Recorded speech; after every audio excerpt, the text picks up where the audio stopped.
4 years. 4 years, you guys. 4 years he worked at this business before he got his first deal. Are you kidding me? Excited to be here with you guys. We do have a special guest. I'm going to bring you up here, Tylil.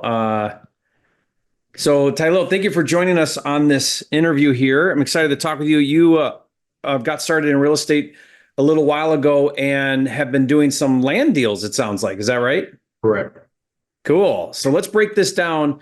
I'd love to find out from you and share with everybody here listening why you chose land over houses. And then I want to get into a specific deal. One of my favorite things to do is break down a deal and kind of go through the mechanics of how you found it, any obstacles you run into, why you got that number, and then how you found your buyer, and then how much you made. So help me understand this, because I love land. I do a lot of land deals. I talk about it quite a bit. My software PropWire is really awesome for land. We got great data on there for land. And so Tylil, maybe tell us a little bit about you, when you got started, and why you chose land.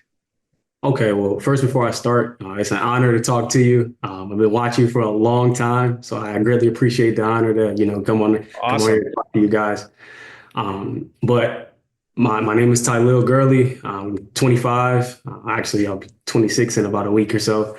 Happy birthday. But thank you. I was born in New York, the Bronx to be specific. I live in Raleigh, North Carolina at the moment. I've been here for about 17 years.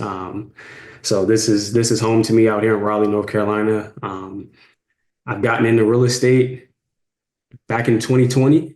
I was working at Amazon at the time, and I was a delivery driver, delivering door to door, and then we're contracted. We're not specifically hired by Amazon, but we're contracted through contractors to deliver. And there was a little bit of shady stuff going on with the company, and I had to leave. And I had just got a new car about 4 months prior, so I had to maintain that, get credit right, and keep it going. So I dove into sneaker reselling, and that was profitable for about a year or so. And then once it died down, I had to figure out something to do. And that's kind of how I got into real estate. I'm just watching YouTube University, and I came across your videos, and you were my first introduction into real estate. And it just kind of took off. I went down a rabbit hole, just watching video after video up to about 3 or 4 a.m. in the morning, watching videos every single day. It took me I'd say about four months or so to finally take action. I was analysis paralysis for a little while. But yeah, that was kind of like the introduction. And what do you define as take action? Was that get on the phone, make an offer? What did you get on the phone? Get on the phone. Okay. Yep. So think about that. About 4 months, and just hypothetically, or maybe just guessing, how many videos or how many hours do you think you put into learning for those 4 months? I would say this, enough to catch up on your watch me flip videos. Oh, you watched all. Okay, so that's a lot of hours right there. Yeah, a lot. Yeah, and I noticed you had a couple of videos that you did specifically in North Carolina, so those kind of resonated with me, that it was close to home. At that time, I think you were doing around like Charlotte area. Yeah, it's about 3 hours away from me. Yeah. So it's interesting to think about this, and I'd love your perspective. Were you telling yourself at the time, because 4 months is in some people's perspective, that might be really fast. In others, it might be, wow, that's a long time before you pick up the phone. Did you have this thing in the back of your head that said, man, you still don't have all the pieces to the puzzle. There's a couple more things you need to get down, but keep learning. And then at some point you'll have everything you need to then take the first step. Did you kind of tell yourself that, or what was it that was going on in your mind? It was a little bit of that. The main thing for me was because as I'm following the steps as you're going along. So you're on Redfin, I'm on Redfin and Zillow. I'm doing the process with you as I'm watching it. So you're mirroring it. You're doing it along the way. Okay, that's Correct. The best. Oh my gosh, I'm so glad you're doing it. I mean, if you're just watching it, then you're only going to retain 1%. But if you're going along, you're gonna be like, okay, I see what he's doing. I see where he's mapping. Okay, I see what comps he's looking at. I see why, the house and what he's thinking about this. And I'm seeing what he's saying when he talks to the agent or whatever. That's how you really get the most out of that content. Correct. And Yeah. my biggest thing was just being nervous to get on the phone. So I'd Mm. watch you, and then I think I'd have it down packed, and I'd get on the phone and I get completely stumped and just forget everything that you spoke about. Or I'd get someone on the phone and, I couldn't get past my name and I'd get stumped and I'd hang up and and I just try again. And it took me about 4 months to get a little courage to kind of keep it going and get a little momentum. Good. Do you feel like watching me on the phones, is it a confidence thing? Because you're like, okay, I see his tone, I see his mannerisms, I see when he pushes a little bit, when he asks questions. Like, what about it is helpful there? The tone for sure. Verbiage. I learned a lot of just real estate terms, just, watching your videos. And then also just speaking to realtors, and then like how you spoke to sellers, whenever you spoke with them, just Yeah. based on the situations. With houses, there's a bunch of different, things that can come up with houses. So just watching those things, pretty much mainly the main thing is tone though. I would say Yeah. tone, and then compassion. You were always trying to solve a problem. And at that point, I just wasn't there yet. So that was the main thing I was trying to learn. Just try to Good. identify the problem and also help solve it. Yeah, that's fantastic. Good. Okay. So then 4 months, you start picking up the phones. It's a big learning curve because, you got to get comfortable with that. And it's a reps thing too. Like a script is good and knowing what questions to ask is good. Tonality is something that takes a lot of reps to get that feeling better, and where you're being curious, you're challenging, you're willing to, confront sometimes, be concerned, be cheerful, be all the things, and when to do it and when not to do it. So you don't sound monotone, and by the way, I want to talk more about this after our interview. So stick around, everybody. But that takes a little bit of practice. At what point do you feel like you felt comfortable, or did you still not feel comfortable when you started to, maybe when you got your first deal? Did you feel comfortable by then? Okay. So I noticed I didn't answer one of your questions. Oh, I started with houses. yeah, So yeah. I didn't initially jump into land. I didn't know anything about land. So I started with houses. Now to answer the other question you just asked, once I started to get comfortable, I reached out to a real estate investment company by calling all the bandit signs. So I just went driving around. At the time, I was doing DoorDash. I was delivering DoorDash, and I would see all these bandit signs. We buy houses cash. And I think I seen either you had someone on, or Brent Daniels had someone on their podcast, and they said they did that. So I kind of took that gem from Hmm. them, and I wrote. Yeah. I probably had about 15 numbers that I had, and I called them all. And I had one company who just took the chance on me. At first, they told me no, and then they called me back about 10 minutes later, and they were like, you're the first person that called me, not trying to sell a house to me or purchase a property, but to actually work with us. Is And it what did you say? Can I work for you? I just called and say, hey, look, I'm looking to get into real estate. I don't really know where to start or how to go forward with this. But any help that you guys can give me, I'm willing to work for you guys. For free, if possible. I just want to learn and get into the business. And initially they were like, I appreciate your courage, but at the moment, we're not looking to bring anybody else on. And then literally about 10 minutes later, they called me back and they were just like, you know what? Because you had the courage to call and we've never had that happen before, we'll bring you on and get you acclimated. And so then what did they have you do? Pretty much acquisitions. So they had me on the phones, cold calling, teaching me how to call, watching videos on, how to get better with talking. And it was like a real big confidence booster. They had me text blasting. So pretty much all acquisitions. Were you doing like follow-up leads, stuff that their hired acquisition people, didn't close, or, because Right. every wholesaler, as they start to scale, they start building up this massive database of follow-ups, and most of us are swamped and we can't even keep up on it. There's just so much to follow up on.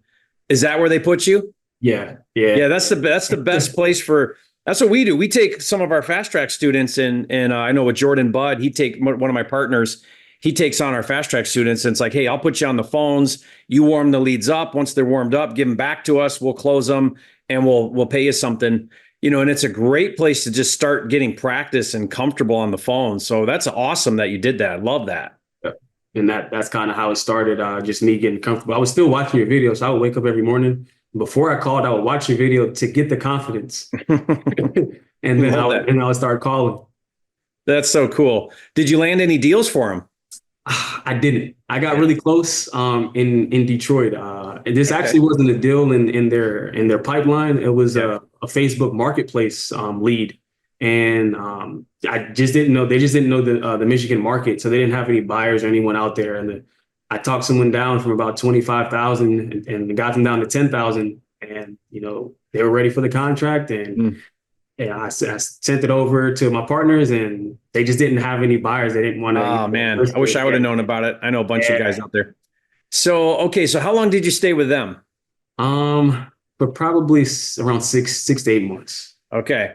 And then, okay, so 6 to 8 months, and then you left and went on your own, or what'd you do next? Yeah, I just it was peak COVID time, so I needed to be in face. I needed to be in person. It was a little harder for me to be virtual. I Mhm. learned better that way, and so I felt it was best to try to go a different route. And they're great. I still talk to them to this day. I send them land deals to see if there's potential, anything we can do there. But yeah, I kind of just went my own way. And at this point, you're a year in without a deal yet. Yeah. Wow. I mean, look at your commitment. I mean, that's something to see you. Did you just say in the back of your mind, like, I'm close, I can do this, I just got to keep going? Like what? Because most people, I'll be honest with you, most people quit by then. Yeah. Why didn't you quit? What happened was I almost quit. In my head I quit multiple times. But I continue to watch your videos and Brent Daniels videos, and you more so for the action of doing the wholesaling and process of going through it. And then Brent he would always bring people on to tell their testimony and their stories. And that's what would keep me going. Just see people constantly closing deals. And I'm like, if they can do it, I can do it. And then I would see people close to me, as far as in North Carolina, closing deals. And so I'm like, it's possible, I can do it. And that's kind of what kept the hope alive. Yeah. But I mean, that's courageous because, you obviously still have to pay the bills. So you're still doing your other side hustles and things. And yet you're working on this. And that type of fortitude and willingness to persevere, it's when you have that attitude, it's just a matter of when, not if, because it's going to happen. You just keep at it and you're going to get there. And you did, so, okay. So about a year in, you go out on your own. What was it like getting that first deal? Let's talk about that. Like, how did that, are you still doing houses at this time, or had you transitioned to land yet? I'm still trying houses at this time. Okay. Yeah. So, okay. And so then what happened? What was next? Still nothing. Still nothing. We're going on maybe year 2.5, 3. Still nothing. Still going at it. Not even close. So yeah, Wow. I know. I've gotten just great relationships. I've talked to sellers. I'm comfortable on the phone at this point. Just didn't come across anything. And what was your main strategy? What were you doing for acquisition? Zillow. So agents. Your agents. Okay, so you're doing agent outreach and listed properties. Okay, so all this time's gone by, and then what? Nothing. Absolutely nothing. Nothing. The moment it switched for me. Once again, I was watching the Brent Daniels podcast, and he had a guy up there by the name of Elijah Bryant, who's also kind of like a mentor to me today. We're very close. He went on there and talked about his testimony with land. Yeah. And he was also doing DoorDash at the same time that I watched the video. I was doing DoorDash. I literally probably came in from just doing an order or so, and I was watching his video, and I'm like, man, he's from the same place, born in the same area as me. He looks just like me, close in age. So it was like that kind of resonated, and I didn't know anything about land, and it kind of just, a light bulb went off, and I kind of made the transition immediately into land. Okay, so you make this switch into land, and then what were you doing to find land deals? Like, how did you learn land? Okay, so when I made the transition, I didn't immediately take action. I kind of sat back and watched him for a while. He would post his content and post his closings all the time. So I would watch him, and then I didn't have the funds to pay for his course. And randomly one day he had a discounted course, and it was cut in half. And I took the chance, and I paid it. And then I got access to his Discord, and that's when everything kind of opened up for me. I started, just learning the process of how land works. All the people he had on his podcast, I got the chance to see them and actually talk to them and, connect with them. And that's kind of where it started. And I'd say, that Discord it helped me a lot. Once I bought the course, it helped me a lot. Yeah. Good. Okay. And then what were you doing to find your land data? What was your process? So kind of the same way that I learned from you, not so more with realtors, but just Zillow and Redfin. So I would go in on Zillow and zoom in on the maps and pull up the kind of like the street view where you can see the houses and the estimates on the lots and the parcels. And I would look in between houses for the empty parcels in land. Okay. And that's kind of how I would find it. I would click on it and copy and paste the address into your service prop wire. Look up the data of the property, the square footage, all the data that comes with it, the owners, see when the last sale was, if it's available. And that's kind of how I did it. And then True People Search is how I would reach out. Yep. So I was doing everything the free way, free marketing. Yeah, all free methods. That's great. Yeah. So guys, follow along what he's doing here. You go on to Zillow and you identify an area. I'm imagining you identify an area where you feel like it's actions happening. Those are called infill lots. And that model specifically is you're trying to find up and coming and hot areas where spec flippers are buying lots, building houses, selling them. And it's real easy to find those areas. I mean, literally go into your searches and put year built and go back 2 years as the minimum year built. So as of this recording, you'd go 2022, and then it's going to show you all of the homes that are new construction. And those are investors, because homeowners don't build and then sell right away. Those are going to be investors that built those homes and are selling them. And then what you do is you identify, okay, it looks like there's a lot going on over in this area of town. That's an area where these investors are building and flipping. Now I need to go find deals that they would want.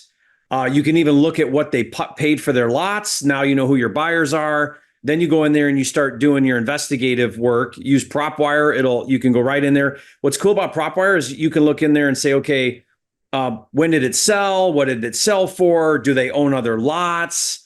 Have they owned it for a long time? You can put all these filters in there to really dial in what you're looking at and who you're looking for. If you want to do the skip tracing through there, you can do like a single skip. It's 10 cents. You even did it even the more free way, which is the free People Search one. But, it's all right in there. And then you can also find the buyers. So then you can do searches and say, okay, tell me who's buying land in this area in the past year. That, like, what I like to do is they own 5 or more properties, because that tells me they're sort of a player. And then that gives you a list, and you're like, okay, now you reach out to them and say, hey, I got this property over here. I see that you own land over here. I see that you're building over here. Are you interested in my deal? And you just bring the parties together and it's put the puzzle together. So, and this is probably what's got you excited about this is typically you'll see a whole lot less competition doing land than houses. For every 10 people doing houses, there's 1 doing land. So, and there's high demand in the right areas, not in every area, but if you go to the high demand areas, those spec flippers, they don't have time to track down good lots. Like they're just busy building houses. They don't even want to do it. So you call them up and you're like, hey, I see this is where you buy. I see this is what you like to buy for. I got something. Does this fit? It's an easy conversation. They're always buying, because land guys, because I do a lot of construction too. You can never have enough lots. Like you always want 5 more, you'll buy another lot and you'll have it in your inventory, because it takes time. You got to do permits and architectural plans. And so it's not like you need a deal right now. You'll buy the lot and sit on it if you need to, So anyway, I think that's awesome. You're doing that. So tell us your process. Once you started digging that up, what was the first deal like? How did you find your first landowner that was willing to sell? So the first deal, it's kind of the 3-in-1, kind of a 3-in-1 deal. There's two separate sellers, but the first seller, I reached out to them. This is in Palm Bay, Florida, is the market. Mm-hmm. This is probably my best market. All the deals I've closed, about 95% of my deals have been in this market. And now it's one of the tougher ones, just because it's growing at a rapid pace. But I reached out to them, and I called them. So actually, I was working at my 9 to 5, and it gave me the flexibility because I was at a computer, and we were always really slow. So on my free time, when we were slow, I would just focus on real estate. I would take my notebook with me, and that's kind of how that was my CRM. It's a notebook, and my CRM is a notebook. So it's the real old school way. But yeah, I called them up twice and they didn't answer. I left a voicemail. They didn't answer. They didn't respond to it, but I texted them about 30 minutes later, and they responded within about 5 to 10 minutes. And I asked them, if they were interested in selling their plot of land. And they responded with just a price. They didn't say yes or no, just a price, 55K. That's all they said, 55K. And I know I had people in the Discord that had buyers above that price. So I reached out to a couple of them. And me, I'm excited because I'm like, oh, I finally got one. But they were asking, if I could get it a little lower because of the spread. They're more seasoned wholesalers, so they wanted a bigger spread, which is understandable. But for me, I just want the proof of concept. And I was trying to, negotiate with the sellers and get them down a little bit. They weren't willing to budge. They were stuck on that 55. So after about 2 weeks of trying to negotiate with these sellers, and I'm talking to them at least 2 to 3 times a week.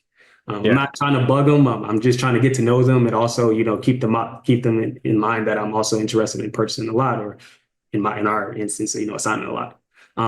But after about 2 weeks, about 2.5 weeks, I got tired of just trying to, JV with someone and work with someone who has the buyer side. So I was like, you know what, I'm going to spend a week just trying to find my own buyers. Yeah. The week while I was at work, and just calling countless buyers. Like I've probably reached out to about 40, 50 buyers, and I got 3 good buyers, but I had one that was, priced really high for the area at the time. And, they were at around 65,000 max. So for me, I was excited. I sent it over to them and, see if they liked a lot. And they said, yeah, I asked for 65 and they counted offered at 62. And so I went back to the sellers and I said, are you still interested in selling? They were like, yeah, 55. If you can bring me 55, we'll go for it. And I wrote up a contract. One of the guys in the Discord, I had him send me a contract that he used. He has a YouTube channel. So I like the way his contracts look. And I wrote up the contract, sent it out, and we got it signed. But before we got it signed, they wanted it via mail. Now these sellers are living in New Jersey. They wanted a physical copy. So I was trying to do a DocuSign. And I was kind of nervous because I don't have an LLC, so I'm doing it in my name. So I was like, oh man, I don't know if this is gonna work, but I just took the chance, and I got it back about 4 days later, and. And then wow, who does that? Everybody DocuSigns. I can't remember the last time I did a wet signatures on a contract. Yeah, no, I was so nervous, but once I got it back, I uploaded it into PandaDoc, and the builder. I sent it over to the builder. This is about 10 o'clock at night, and I sent it over to the builder. I thought they were going to sign the next morning, but they signed in like 10 minutes. The assignment. You sent them the assignment. Yeah, the assignment contract, and they signed in like 10 minutes. I didn't even think they would be up at that time. And wow, that's crazy. About 30. Dude, how cool is that? Now, so one thing I'll do in that situation, and this is just, think about this next time, is before I would sign, the AB with the seller, is I would make sure that BC is committed. So I would almost even reverse signatures. Or at least get a strong verbal like, hey, if I bring this to you, are you willing to commit with earnest money? Are you willing to sign? Maybe you did. So I guess I should ask you, did you get a hard commitment from them that way? Yes, that's what I normally do. That's kind of how I do it. And I advise other people who try to JV with me to do it that way as well. If I'm on the buyer side, just because I don't want to mess up a relationship with my buyer. If the seller kind of lags on signing or anything like that, they can, and they're looking forward to it. So. Good. Yeah. And you don't go busting up a contract with the seller when you find out that your buyer wasn't for real. So like I'll say to the buyer, look, I'm in negotiations with the seller. We're right there. I can bring this to you at that number you want. But before I go commit this and sign it and get it all set up and open escrow, I got to know, are you 100% committed at that number? Meaning, if I send you an assignment tonight and I send, are you willing to sign and give me earnest money, like that, like a really pin them down, then I feel comfortable going back to the seller and locking it up. So yeah, so good. That's awesome. So it ended up being a 7K, and you didn't rely on a JV. Like you just said, I'm going to go get this done. And I love that because, there's nothing wrong with JVing, especially in the beginning. But honestly, all it took was you pounding the pavement a little bit on your own, and you found your own buyer. Like sometimes guys just do the extra work to get the deal done. How many people give up because they're like, well, I'm right there, but I don't have a buyer. And so I'm going to let that intimidate me, when in all reality, the buyer side's the easiest side. That's the easy part. Yep. Getting the deal with the seller is always the hardest part. And so I just love that you did that. I do want to add in, just for the people in the fast track, after about 3 years with houses, from the time that I started in the Discord, and I purchased the course until I closed the first deal, it took me 9 months still. So still close to another year to get that first deal. To get the first one. Oh my God. How far in are you at this point on that? 4 years. 4 years. 4 years, you guys. 4 years he worked at this business before he got his first deal. Are you kidding me? Like, I don't know if I've ever heard of somebody that's tried and worked and put in the effort, for 4 years. I mean, wow, that's incredible. I'm just so proud of you. That's amazing. Thank you. And I closed that one on Valentine's Day, and I another one. Like I said, it was kind of a 3-in-1 with the same builder. I closed on a double lot. Well, there's one seller, but they had 2 lots, and I closed on that one a week later. Yeah. Okay. So now it just starts to snowball. And what's the business look like for you today? I'm still a one person pony. Okay. I'm looking to delegate now, being that, like you said, you get swarmed with so many leads and possible deals that you need to delegate, and it's overwhelming. It gets very overwhelming.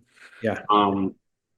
Still the same business model, but I'm looking to get CRMs and systems put in place. Good. Now it's time to reinvest, build out some, there's 3 ways you want to reinvest, I find, that are very productive and will help you, go from first deal to 3 to 5 deals a month to on, because your goal is to become $1 million a year producer, right? And so it's usually systems and tools.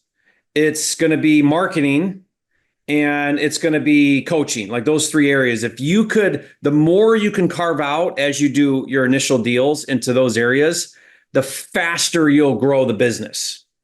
Yeah. Okay. I get that you may have to keep some of that out and pay bills or whatever, but I'm just saying, as much of the faster and the more of your initial earnings can go back into the business, the faster you can start doing, all the things. So, but guys, leave a comment and say, Tylil, you're a flipping genius, because that's just incredible. Super proud of you. I hope people watching this are encouraged by your story, because I think there's a lot of people that are always on the fringe of quitting. And, that's why I like doing these interviews. I do a lot of interviews like this on my channel. And for a lot of people, it's so inspiring to hear your story, because somebody just like you, they're going to resonate with you and your story and your background and where you're at and your age. Something about you is going to give somebody else the encouragement to keep going. And that's life-changing. I mean, it's going to be life-changing when that happens.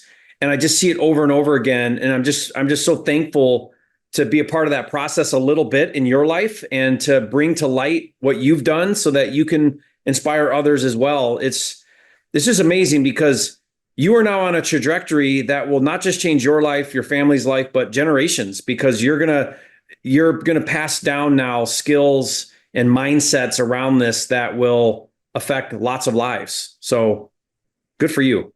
Thank you. Do we have a little, just a couple of minutes to speak on how PropWire helped me close? Yeah, tell us. I'd love to hear it. Okay, so I got one in the mail. I don't know if you guys can see it. FedEx. It's a check. Open that baby up. Did you open it yet? Yeah, I opened it. So I don't have the HUD statement with me or anything. It's in my room. Yeah. But But this an was a 11. check that came in? Yeah, it's an $11,000 assignment. Let's go, baby. 11,000. Nice. That's one. So it was 5 deals for this month. And Wow. Trotwire helped me close all of them. And it's How are you? probably my Tell us how biggest it's one. helping you. Tell us what you're doing. So with this, this is my first time pulling a list. I've pulled plenty of lists before. I never got through them all the way, but this is the first time I've actually dialed in on PropWire, pulled the list, and called every single lot that I've pulled, or address that I've pulled. And this is in Vero Beach, Florida. Vero Beach, Palm Bay. These are two areas that I've closed within these 5 deals. What filters are you doing on your land list? So I do free and clear, Okay. land, and then for square, I don't touch anything else outside of square footage. I put a minimum 10,000 square feet. Minimum. Okay. Florida that's the minimum for Florida. Yep. Most areas, and then I do ownership, 5 years. Okay. Yeah. Now tell everybody why you want to do that. Because they've sat on the lot for, at least some time, and they have at least some motivation to sell. So they've had some time in. Yeah, if they just bought it a year ago, maybe they've got a use for it, but 5 years and it's still a lot and they haven't done anything with it, probably willing to sell it. Yep. Yep. So 5 years, love that. That's a great filter. Any other filters you can think of? Do you do owned in an entity or anything like that? I don't think individual. Individual. For this particular, okay. I do individuals. When I'm now, looking why individual and not entity? Mainly because I just want to reach people who are looking to sell. Most entities, they're buying holds, or with land. Most of the time, they're buy holds or they're buyers. Yes, good. Okay, so you do individual, not entity. Guys, there's the secret list right there for land. I mean, that's it. That's awesome. Yep. Okay, so you ran the list, and what was it? Several thousand, or how big was it? I try to get it really, really tight. Probably 500 or less, depending on the market. Yeah. But this is a newer market. I didn't want to be overwhelmed with so many leads. So I kind of wanted to, start small. So I got about 400 to 500 leads. And I got through all of them. And before I could even you personally called them all. Yeah. Yep. I do everything hand dialing, and texting. Texting is, I've closed most of my deals through text message where I haven't spoken to the seller once. You just get their number and text them. Just text them. Yep. So I called this seller in particular. He answered, and it was a very short conversation, probably about 15 seconds. I asked him if he was interested in selling his lot, and he seemed very grumpy. And he said, it's tied up, and he hung up. And I was like, man, it's tied up. What does he mean by that? And something just kept telling me in the back of my head to just send him a text message. Normally, I'll just let that one go. But something just telling me to text him. So I sent him a lengthy message, and I was just, he had 2 lots.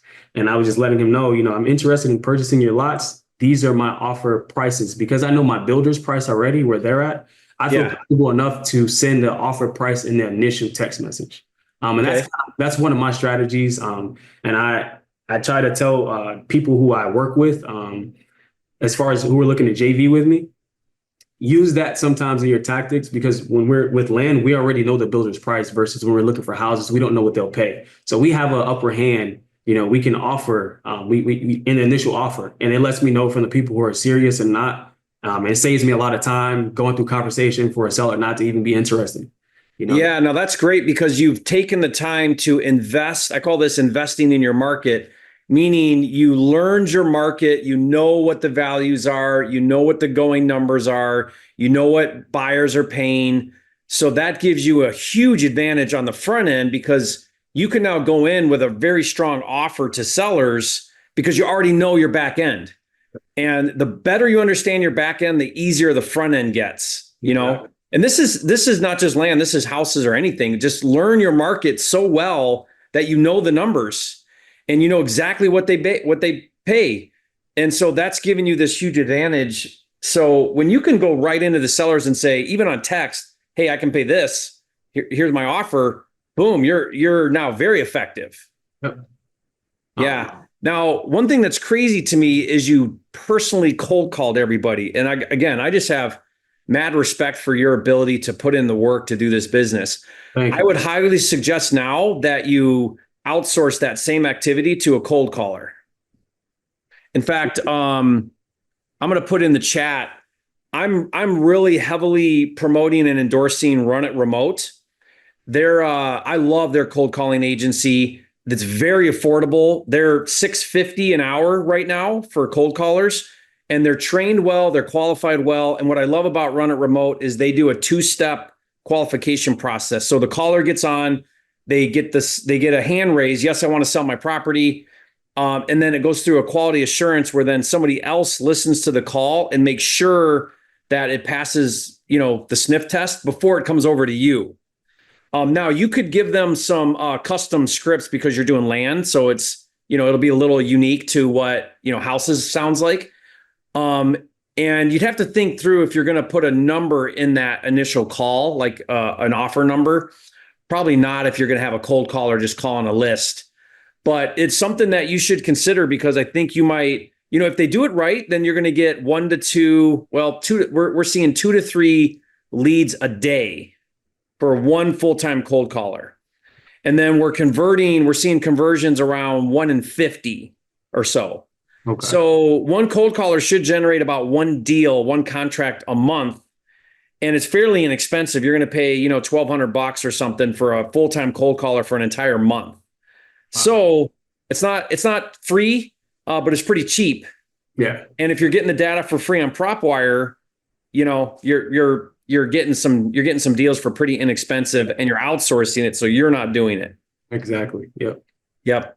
Okay, but awesome. So back to what you're doing here. So you'll text that seller your offer number, and you're seeing that that's working pretty well for responses. Correct. Yeah. Correct. Okay. And then once you get that, you go right back to your buyers now that you're building up, and there you go. Yep. Yeah. Fantastic. Love it. So, Tylil, tell us all before we wrap up here, if there's one piece of advice you could give somebody watching this right now, what would it be? I know it's cliche and everyone says it, all the gurus say it. But honestly, just start and stay consistent.